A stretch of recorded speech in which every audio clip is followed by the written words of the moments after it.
Quand nous sommes arrivés dans cette maison, elle paraissait énorme. Elle paraissait si grande que j'avais l'impression que lorsque nous rentrerons à l'intérieur, il y aurait plein de pièces. Mais au contraire, le Japon était un pays qui n'était pas comme les autres.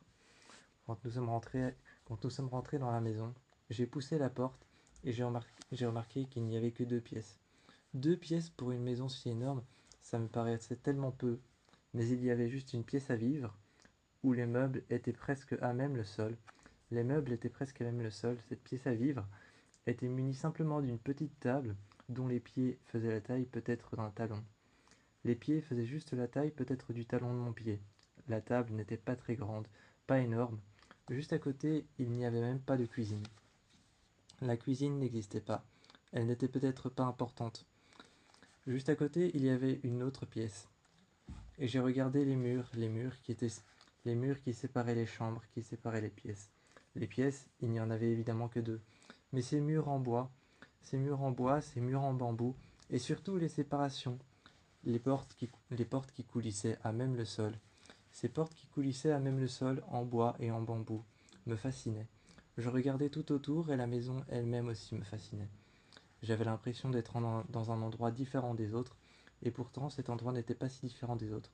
Elle était une maison banale, une maison banale au Japon, une maison banale en Chine qui ressemblait à toutes les autres maisons.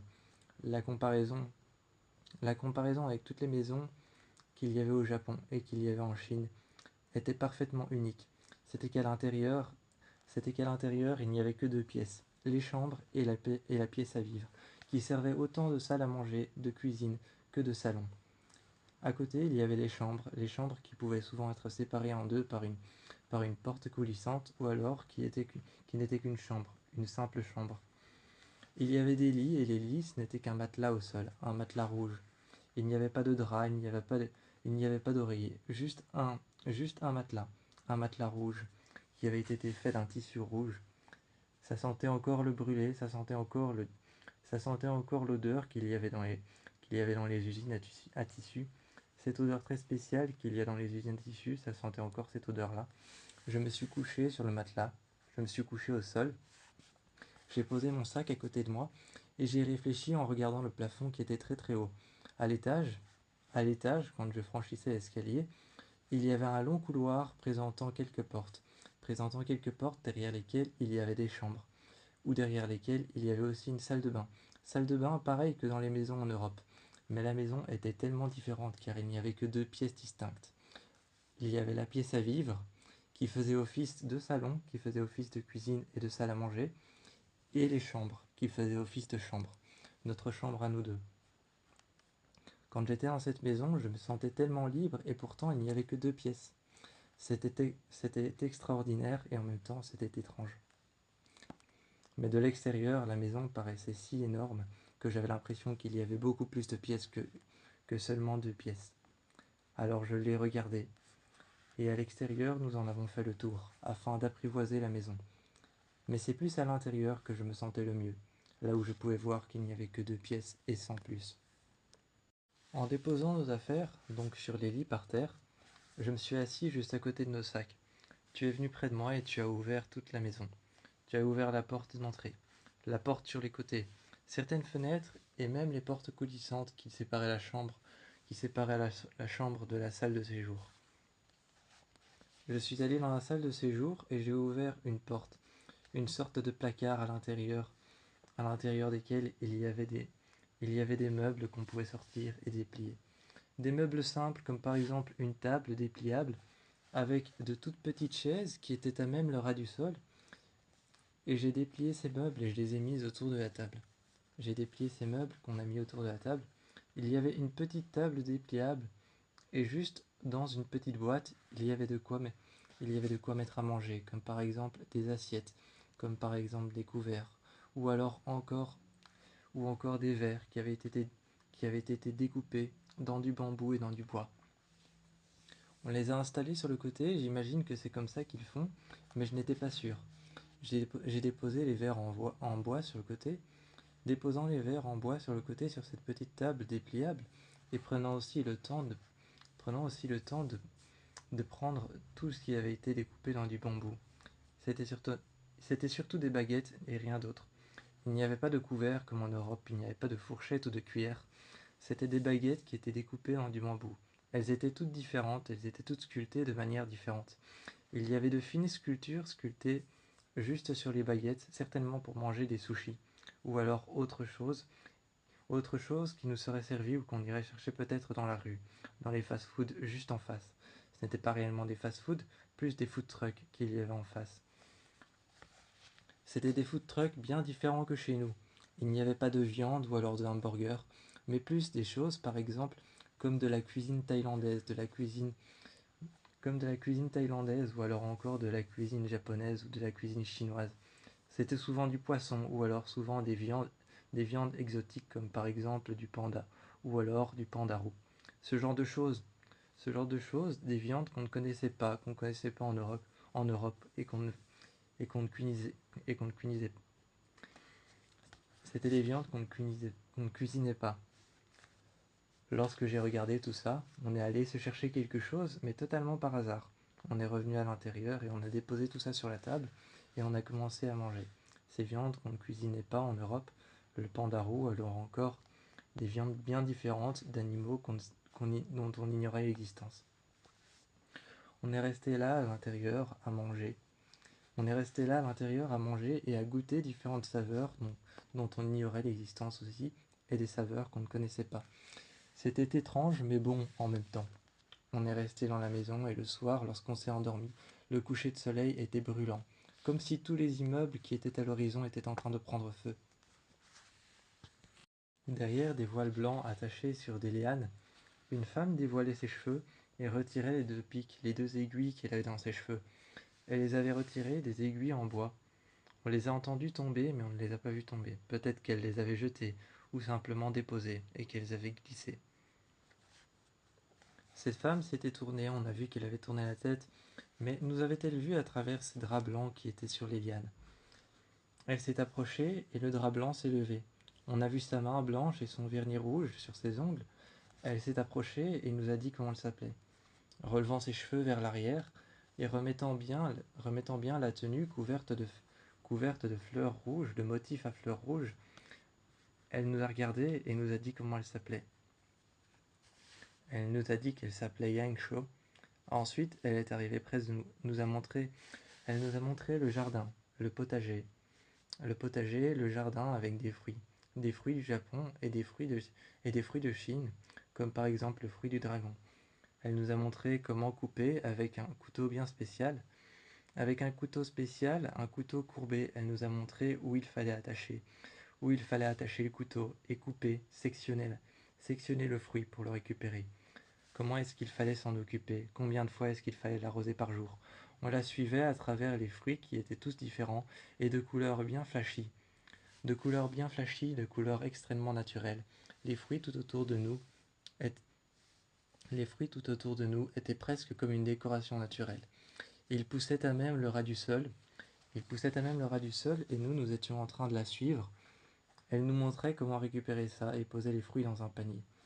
Elle nous montrait à chaque fois et nous disait approchez-vous et on se mettait à genoux juste à côté d'elle et elle nous montrait et coupait. Elle sectionnait avec le couteau qu'elle ramenait tout le temps vers elle. À chaque fois, elle nous montrait comment positionner le couteau ou alors la lame qu'il fallait prendre. Elle nous montrait comment la positionner pour ne pas se blesser, qu'il y avait une manière de faire.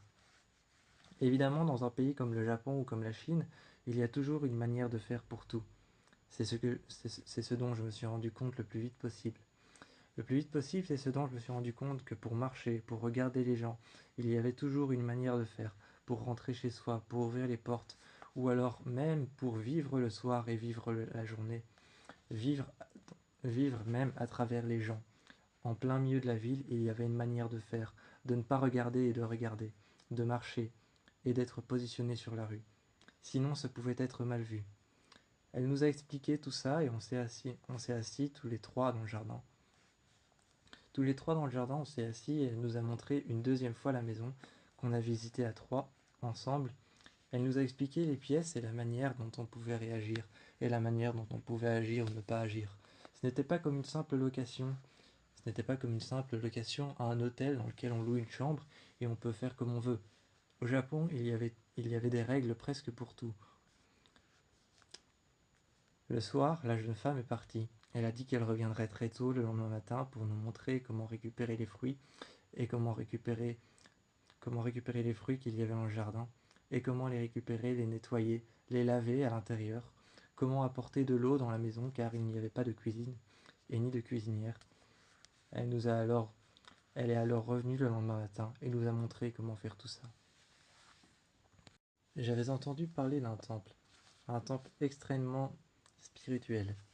Ce temple montrait des lumières divines et montrait parfois de temps à autre même des esprits. Certaines personnes pensaient que ce temple était une séparation entre le monde des esprits, entre un monde spirituel et voire même celui des humains. De temps en temps, certaines personnes qui visitaient ce temple pensaient même avoir vu des esprits ou avoir vu des défunts là-bas. Des offrandes étaient pratiquées là-bas. J'avais alors engagé quelqu'un pour nous emmener là-bas, un guide. Il nous avait dit son nom et était venu nous chercher dans une petite voiture. Il était venu nous chercher dans une petite voiture sportive, une voiture blanche. Il nous a ouvert la portière et nous sommes montés à l'arrière. Quand on est arrivé devant le temple, il y avait déjà des maisons. Des maisons, des maisons blanches, des maisons chinoises, des toutes petites maisons, des maquettes qui avaient été posées sur le bord du temple, et des personnes qui étaient en train de pratiquer des rituels. Ils apportaient des herbes qu'ils faisaient brûler à l'intérieur et s'habillaient d'un sari, un sari rouge avec des lumières avec, avec souvent des lumières faites par des bougies qu'ils avaient posées tout autour de la petite maison. Ces lumières chaudes éclairaient leur sari qui était aussi de couleur chaude. Elles se mettaient à genoux, c'étaient des femmes et des hommes qui se mettaient à genoux devant ces petites maisons. Et quand on est rentré dans le temple, il y avait plein de maisons, des grandes, des petites, et des offrandes faites par des enfants du village et des femmes du village. Le guide s'est tourné vers nous et il nous a dit qu'il fallait se taire jusqu'à l'arrivée de la dernière maison. Mais il ne pouvait pas nous expliquer. Une fois arrivé sur le chemin de la dernière maison, même sur le chemin on ne pouvait pas parler. Arrivé devant la dernière maison, il fallait chuchoter. Il nous a alors expliqué comment ça fonctionnait, comment est-ce que l'offrande fonctionnait. Il nous a mis des vieilles branches d'arbres, des branches d'arbres d'un arbre particulier. Il ne nous a pas expliqué quoi, ni pourquoi, ni comment. Il nous a juste demandé de les brûler et de les déposer devant la maison. De peut-être arracher un bout de notre t-shirt, en, en signe, en signe de respect, d'arracher un bout de notre t-shirt et de le déposer au-dessus du feu, de faire brûler une partie de nous quelque part. Lorsque c'était fait, on a regardé le temple en silence et nous en sommes sortis. Tout aussitôt, nous sommes revenus dans sa petite voiture blanche, il nous a ouvert les portières et sur la route, on est revenu à notre maison. Il s'est arrêté juste devant la porte et nous a laissé sortir. Il nous a donné nos bagages, nos sacs qu'on avait pris pour la journée, mais la journée était passée tellement vite que lorsque nous sommes rentrés, déjà dans la chambre, quand j'avais ouvert les portes coulissantes, j'arrivais à voir le coucher du soleil brûlant qui était juste à l'horizon, au-dessus de tous les immeubles. Nous sommes allés dans un temple où le silence était un roi. Ce n'est pas une métaphore, dans ce temple, le silence était réellement un roi. Il n'y avait aucun mot, aucune phrase, aucun échange entre femmes et hommes, entre enfants, entre sœurs et frères. Il n'y avait aucun échange de paroles, simplement le silence et le bruit de l'eau. À l'intérieur de ce temple, on pouvait penser, on pouvait respirer. On ne pouvait pas parler. Il fallait garder le silence, tourner autour des bassins et regarder l'eau. Une eau très claire, très vive. À l'intérieur des bassins, il y avait simplement quelques petites coupes. Il y avait quelques petites coupes à l'intérieur des bassins, quelques petits plats qui étaient posés sur l'eau et qui étaient en train de flotter. Les petites coupes qui étaient en train de flotter sur l'eau frappèrent les unes contre les autres, et les petits plats qui étaient en train de flotter sur l'eau, un peu comme des bateaux, se débattaient et frappaient l'un contre l'autre. Ça formait une mélodie. Ça formait une mélodie qui, à l'intérieur du temple, résonnait.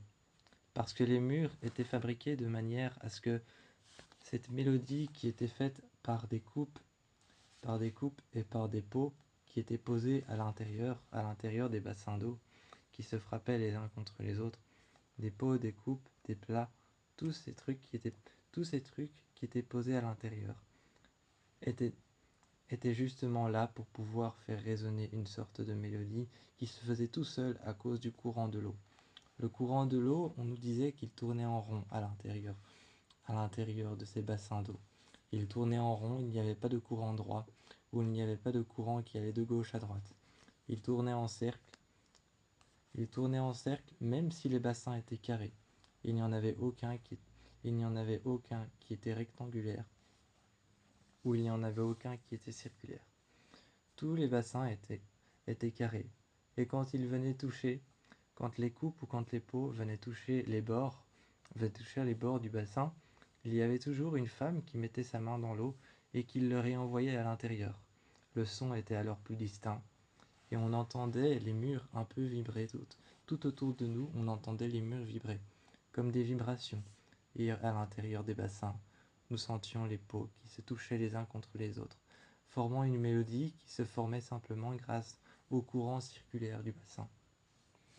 À l'intérieur, c'était presque divin, presque céleste, comme si on était déjà mort et qu'on était dans une autre dimension. Mais nous ne l'étions pas. C'était simplement très très calme. C'était simplement obligé d'être très très calme. Quand on est rentré à la maison, j'avais encore l'impression que ces vibrations, cette mélodie formée par le courant et par les pots en métal qu'il y avait à l'intérieur du bassin, résonnait encore à l'intérieur de moi. Comme si tout d'un coup, mes 14 côtes que j'avais, à droite et à gauche, étaient devenues une sorte de xylophone.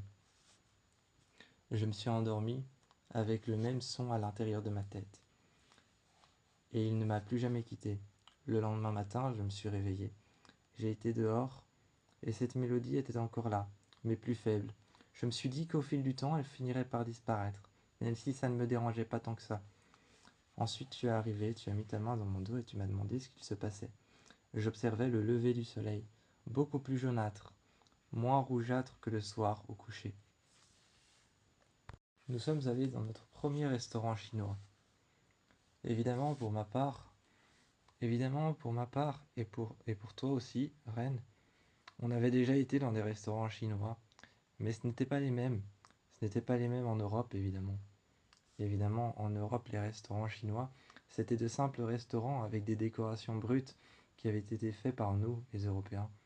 Mais ici, c'était des vraies décorations, des vrais drapeaux, des vraies peintures, des vraies fresques qui avaient été faites par des artisans chinois. On a regardé le restaurant un instant. Un instant, on a regardé le restaurant et une femme est arrivée. Elle a défait ses cheveux, a retiré les baguettes en bois qu'elle avait dans ses cheveux. Elle a retiré ses baguettes en bois et ses pinces qui tenaient ses cheveux à l'arrière. Les coiffures des serveuses étaient incroyables. Elles avaient deux baguettes en bois dans les cheveux qui maintenaient leurs cheveux en chignon. Et à l'arrière, leurs cheveux tombaient sur leurs épaules et sur leur dos. Elles avaient une sorte de tenue dévoilant leur dos et leurs cheveux tombaient sur leur dos. Et il y avait une pince qui serrait encore leurs cheveux qui serrait encore leurs cheveux. On était fascinés par la culture japonaise et par la culture chinoise. À l'intérieur du restaurant, personne ne parlait. Ils recevaient à manger sur des plateaux, tout était aligné, et ils mangeaient. Ensuite, ils partaient. Le restaurant était calme, on entendait les pas des serveuses et des serveurs qui arrivaient vers nous et qui nous demandaient ce qu'on voulait manger et ce qu'on voulait boire. C'était les seules choses qu'on pouvait entendre. Que voulez-vous manger? Que voulez-vous boire? Qu'est-ce que vous voulez prendre en apéritif? Simplement ça que nous entendions. Ils nous proposaient divers repas pour commencer, avant de passer par le repas principal, des entrées, ensuite des apéritifs et des digestifs, comme par exemple un saké à la fin qui nous avait été proposé. Mais sinon, le restaurant était énormément calme. C'était presque une œuvre d'art, comme être à l'intérieur d'une œuvre d'art virtuelle, voir bouger les personnages voir bouger le fond. Nous étions à l'intérieur de quelque chose qui était presque immersif. À l'intérieur du restaurant, personne ne parlait. Tout le monde mangeait, et tout le monde écoutait le silence et les pas des serveurs et des serveuses qui venaient nous demander ce qu'on voulait boire et manger. Une fois que nous sommes rentrés, j'ai repensé à ce restaurant presque toute la nuit. Toi, tu étais en train de dormir à côté de moi, et je me disais, c'est dingue à quel point les gens peuvent avoir confiance en leurs croyances ici. Mais c'était normal, le monde des esprits est presque omniprésent dans ce genre de pays. Donc c'était normal. Mais à quel point ils ont confiance à quel point ils ont confiance en leurs croyances, en leur culture et en ce qu'ils avancent sur le monde des esprits. À quel point ils y croient. C'était incroyable. Et finalement, je me suis endormi contre toi. Car toi, dans ce pays, même si les croyances sont omniprésentes, tu étais la seule chose en laquelle je croyais réellement. Le temple était là, un peu comme une décision, ou plutôt un peu comme un mur séparant tout simplement le monde des esprits et le monde des morts. Tant bien que dans ce pays, le monde des morts et le monde des vivants étaient séparés comme un mur entre les deux. Nous vivions tous à l'unisson dans ce pays, et chaque soir quand on rentrait à la maison, il y avait quelque chose qui se présentait devant nous. Ce pouvait être une femme qui allait nous juger de la manière dont on allait vivre, mais moi je te tenais la main, et je te regardais, tes yeux très clairs, tes yeux glaciales, ta chevelure noire, tes vêtements noirs aussi, tout droit sortis de Salem et de la Nouvelle-Orléans. Je te regardais et tu me serrais la main. Tous deux, nous nous installions dans le jardin. On s'installait et on regardait. On regardait passionnément. Passionnément, moi je te regardais. Toi, de même, tu me regardais. Et ensuite, on s'installait un peu plus proche. Un peu plus proche de la limite entre notre maison, entre le jardin et entre la petite rivière, là où il y avait des poissons transparents. On s'y installait, même parfois les pieds dans l'eau, bien que ces poissons qui étaient transparents pouvaient être bel et bien des carpe-koi qui avaient manqué de lumière et qui n'avaient pas trouvé leur couleur. On s'y installait. Tout au bord de l'eau, on arrivait à sentir le froid qui remontait. Il y avait le soleil juste en face de nous, mais cela ne nous dérangeait pas. La seule chose qui nous dérangeait, c'était qu'on pouvait entendre des personnes vivre, mais pas à l'unisson. Ces personnes qui étaient autour de nous ne vivaient pas à l'unisson. Elles vivaient selon les règles du pays, elles vivaient selon la manière qu'il fallait vivre. Prendre le thé, ou alors boire le thé, boire une boisson très spéciale, à partir d'un moment très précis, ou alors sortir dans un bar de manière très précise, commander un plat de manière précise, encore une fois, manger sans discuter, manger sans parler. Alors que nous, on était là-bas pour un voyage idyllique à deux, on parlait, on discutait, on s'en foutait un peu, mais on était là aussi pour respecter les règles, respecter les cultures. On était là pour observer, pour voir, pour regarder. Et tant bien que ça ne faisait que commencer, chaque soir quand on rentrait à la maison, c'était la même sérénade. Je m'asseyais, tu venais t'asseoir à côté de moi. Tu me tenais la main et tu me regardais. Tu me disais, est-ce que tout va bien? Et chaque fois, je regardais par la fenêtre et je me disais, non, pourquoi ces gens obéissent à des règles? Pourquoi ces gens obéissent à des principes? Tu te mettais à côté de moi, contre la fenêtre, et tu me disais, c'est peut-être leur culture, c'est comme ça. Ils vivent dans un pays très centré. Ils vivent dans un pays très centré, centré sur des cultures, centré sur des besoins, des envies, des choses qu'ils font et qu'ils n'ont jamais arrêté de faire. C'est un peu comme si nous, en Europe, on commençait à avoir le port du fusil, alors qu'on ne peut pas. Je t'ai regardé, tu m'as regardé. La Nouvelle-Orléans, c'était comment? Je t'ai demandé. Et tu m'as pris la main et tu m'as dit, c'est exactement comme, c'est exactement comme tu penses. Sombre, obscur. C'est un pays bourru. C'est un pays sans expression. C'est un pays qui n'a pas d'expression. C'est un pays qui est noir, qui est plat. C'est un pays où les arbres sont morts, même au printemps. C'est un pays où tout est mort, même au printemps. Personne ne te dit bonjour, tout le monde te regarde avec un regard de dédain. Alors que tu penses que c'est là-bas qu'il y a eu les sorcières, tu le ressens. Tu ne le ressens pas que. Parfois tu le vois. Tu vois des ombres noires apparaître dans les. Tu vois des ombres noires apparaître dans les forêts, alors que tu es juste parti pour te ressourcer. Cette ombre noire te suit. Elle te suit à travers les branches, et toi tu continues. Tu continues à marcher. Tu reviens ensuite à ta maison et tu te demandes si c'est réellement ta maison. Tu te demandes si tu peux réellement entrer. Si tu peux réellement entrer, dire bonjour à tout le monde, t'installer sur le fauteuil, allumer la télé et regarder ce qu'il se passe. Mais à la Nouvelle-Orléans, on va tout le temps te répéter la même chose, qu'il y a eu un meurtre, commis par des personnes qui se croient être des loups-garous, ou alors qu'il y a eu un meurtre, qu'une femme a été tuée, ou alors qu'un homme et des enfants ont été tués, mais ont survécu, simplement parce qu'ils pensent être des vampires.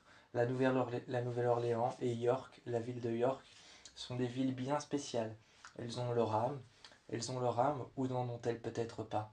Je réfléchis, et j'étais à côté de toi, et quand tu me racontais tout ça, un moment je me suis arrêté. J'ai regardé le soleil levant, j'ai regardé tout ça se coucher, et je t'ai dit, une fois que la maison était plongée dans le noir, désolé, je n'aurais peut-être pas dû faire remonter tout ça à la surface. Tu t'es rapproché tout près de moi et tu m'as dit, non, c'est pas grave.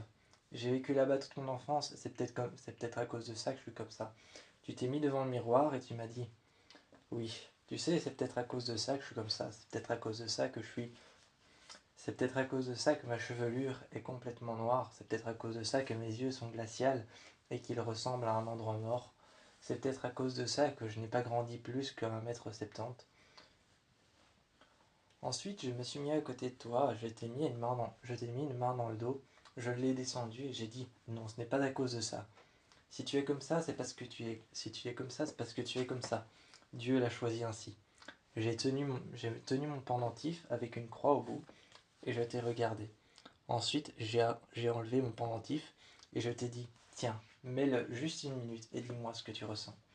Alors que tu avais l'habitude de ressentir des choses plutôt sombres et noires, je t'ai regardé avec le pendentif, le mettre et te regarder dans le miroir. Tu te regardais comme si tu ne te reconnaissais pas.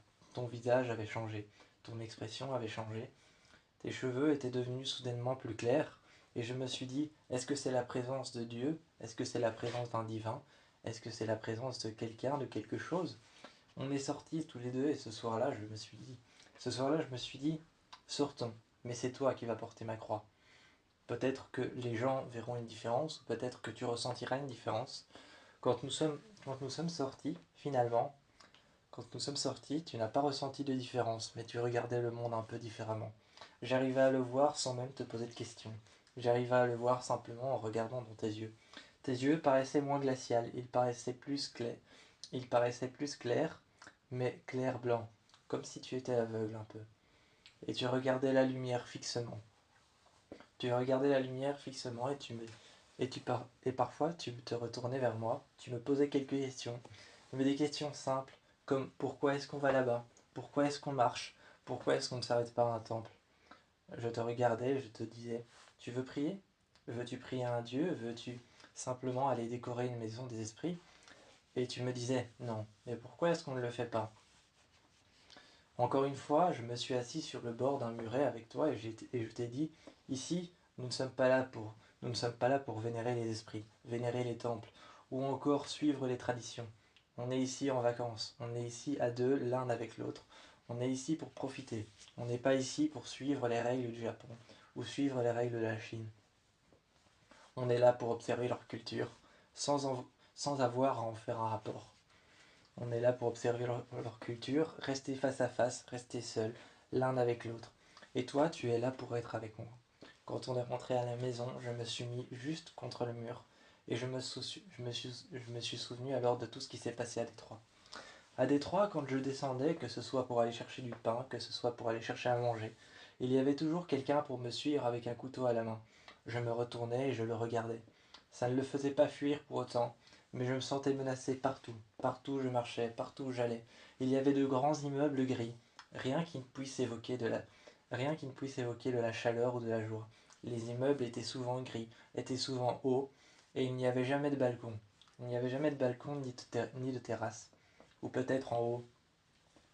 Les personnes qui sortaient avaient souvent l'air maussades et tristes, Souvent se faisaient menacer. Nous, en plus, en tant que couple, en tant que couple d'hommes, on se faisait souvent menacer là-bas. Et j'ai essayé de te protéger au mieux. Un soir, je t'ai posé la question et je t'ai dit, est-ce que tu penses que je te protège bien? Est-ce que tu penses que je t'ai bien protégé à Détroit?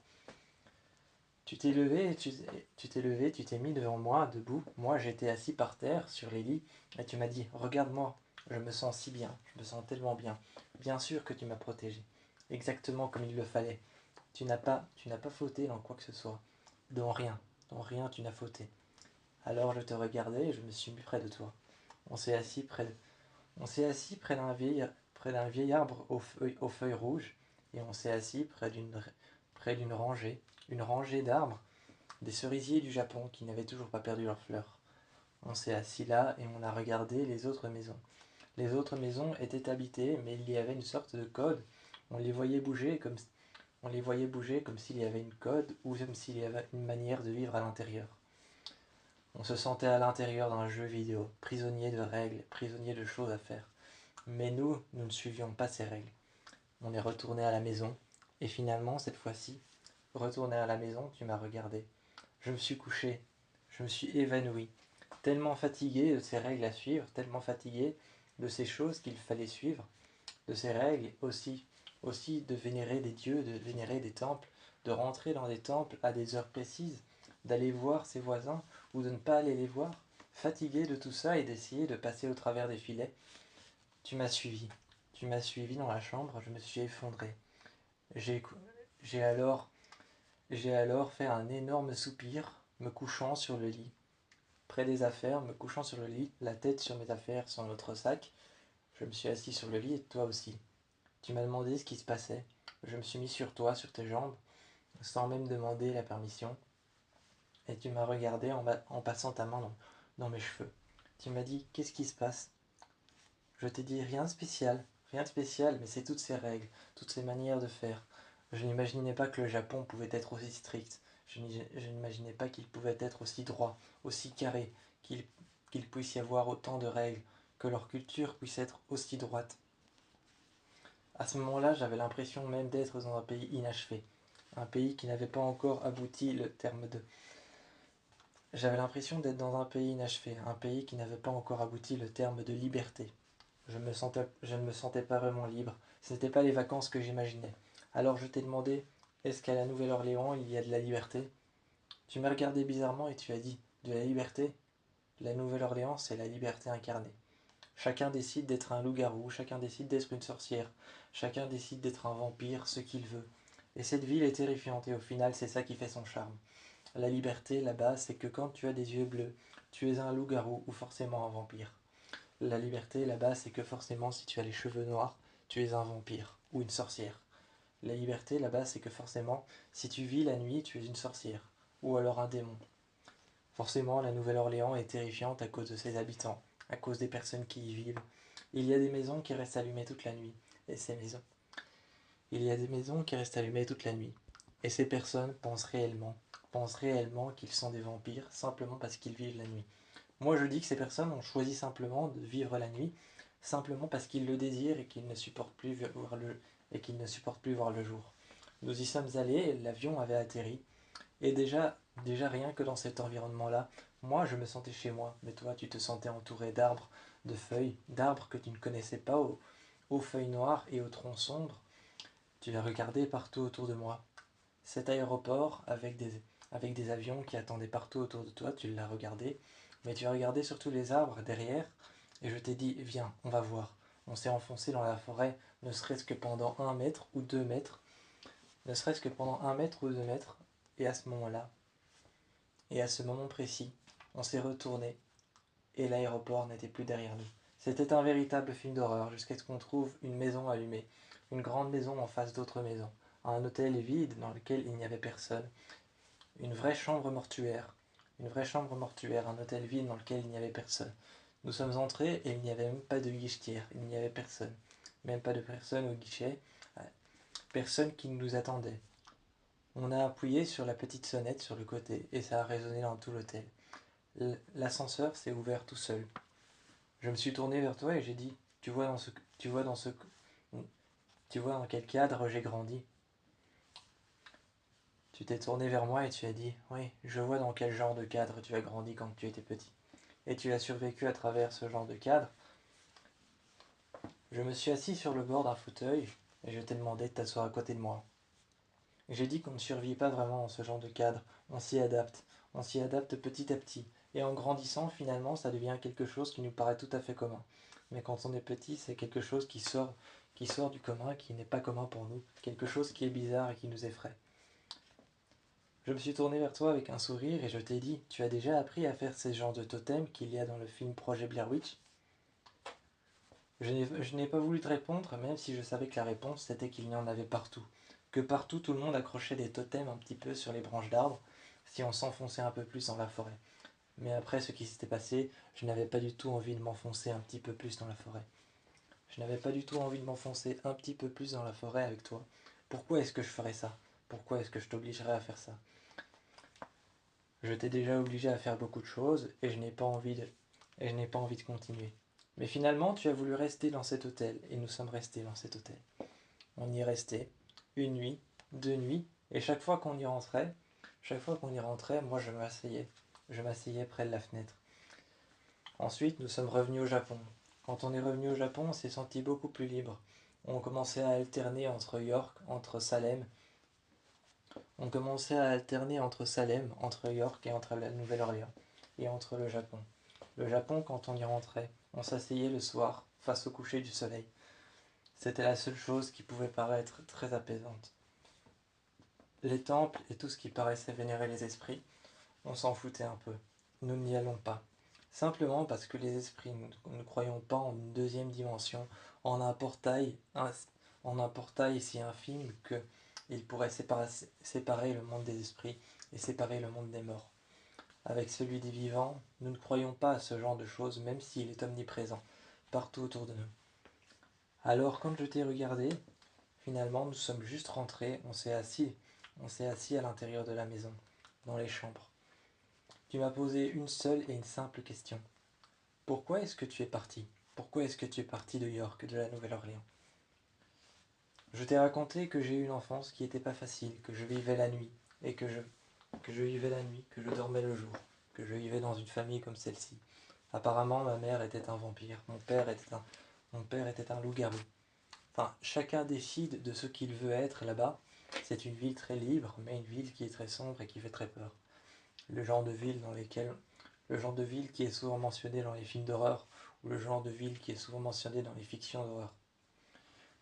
Dans les genres de livres que je lis, les genres de livres policiers, les crimes, tout ça, le satanisme, ce genre de choses, le livre que je lis avec une couverture noire pour le moment, qui est à l'intérieur de la maison, pour le moment, on parle de Salem, parle de York et parle de plusieurs crimes qui ont été faits par un tueur de satanisme apparemment qui vit dans une maison de vampires. Ce genre d'histoire, je la lis simplement parce que ça me rappelle mon pays, mais je ne compte pas y retourner, même si quelqu'un m'y forcerait, même si quelqu'un me donnerait une somme d'argent. Je t'ai regardé, je t'ai pris près de moi, je t'ai pris près de moi, tu t'es couché sur mes jambes, et à ce moment-là, je t'ai dit, c'est une noble décision de ta part. C'est réel, c'est réel ce que je pense, c'est réellement ce que je pense. C'est une noble décision de ta part de ne pas y retourner. Parce que quelque part, ça a ruiné ton enfance, et tu ne veux pas que ça ruine ta vie adulte. Tu ne veux pas que ça ruine ta vie d'adulte. Tu préfères la passer avec moi à Détroit, dans une ville pourrie, ou encore la passer avec moi au Japon. Est-ce qu'on ne resterait pas ici au final? Je t'ai posé la question et tu m'as dit non, il faut qu'on aille quelque part d'autre. Il faut qu'on aille autre part, il faut qu'on se trouve un endroit où on soit bien. Que ce soit chez nos parents, que ce soit retourner chez nos parents un instant, afin de trouver une maison dans une bonne ville, il faut qu'on trouve un endroit, un centre qui pourrait nous intéresser. Par exemple, une ville, comme par exemple, je ne sais pas New York ou encore peut-être une ville calme comme Jérusalem, ce genre de ville. Je t'ai regardé et je t'ai dit, tu me proposes des villes vraiment très étranges. Jérusalem, c'est le même genre de ville qu'ici. Et tu m'as dit une phrase à laquelle je ne m'y attendais pas quand je t'ai dit que c'était le même genre de ville que York et que Salem.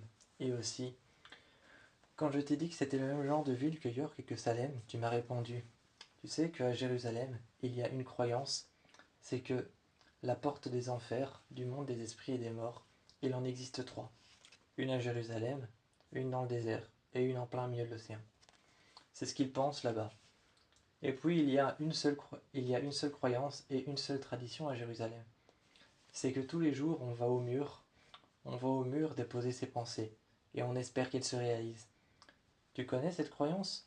Le mur où on y dépose ses pensées sur un petit papier. On le coince à l'intérieur des briques, à l'intérieur des fissures. Ensuite on repart. La nuit on dort et on attend que le vœu se réalise. Qu'il se réalise par un Dieu, qu'il se réalise par une divinité. C'est la même chose ici, sauf que l'on peut vivre de manière libre. Il n'y a pas de règles à suivre. Il n'y a pas de tradition, ou alors encore le fait d'aller se coucher au crépuscule ou à l'aube. Peu importe, on peut vivre comme on veut. Alors on s'était engagé à partir pour Jérusalem. Ça nous avait l'air d'être la meilleure solution. S'engager à aller vivre là-bas. C'est ce qu'on a fait ensuite. On n'a pas réfléchi une seule seconde et nous sommes partis. Lorsque l'avion a décollé, je me sentais déjà libre alors que nous étions dans les airs. Je regardais l'aile de l'avion et je me disais « Enfin, maintenant nous sommes libres ». Direction Jérusalem. Et d'un seul coup, le paysage a changé. Le paysage a changé, l'air s'est dégagé. L'air s'est dégagé que je voyais juste passer au-dessus de l'aile de l'avion. Et les nuages se sont dégagés, montrant alors un sol plus brun. Un sol plus brun avec beaucoup moins d'océans, beaucoup moins de lacs, beaucoup moins de rivières et beaucoup moins de villes.